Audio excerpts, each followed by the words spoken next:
लोग समझते हैं रातों रात, कुछ रातों रात नहीं होता। इस टाइम रात के 1 बजे का टाइम है और कराची से मेरे वेंडर जिनसे मैं स्कोप्स लेता हूँ, ये लाखों रुपए की स्कोप्स होती हैं। ये जो मैं दिखाता हूँ, हमने शरियानों में वो डाल लिए, वो डाल लिए, जिगर की नालियों में डाल ली, तो ये हमारा वो एडवांस सेंटर है। ये जो सांप की तरह नजर आ रही हैं, ये वो स्कोपें हैं। और मैं दावे से कह सकता हूँ कि पूरे जनूबी पंजाब में इससे अच्छा निजी सेक्टर में कोई भी एंडोस्कोपी स्वीट नहीं है।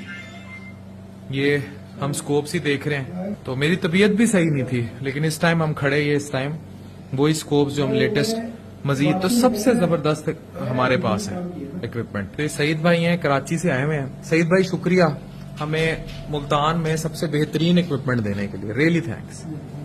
ये वो 180 स्कोप है जो लेटेस्ट है, 180 जो हम यहाँ यूज कर रहे हैं, जो हम ERCP करके जिगर की नालियों में स्टंट डाल। तो सुबह 7 बजे से अभी तक मैं यहाँ खड़ा हूँ, रात 2 बजे तक, नथिंग इज रातों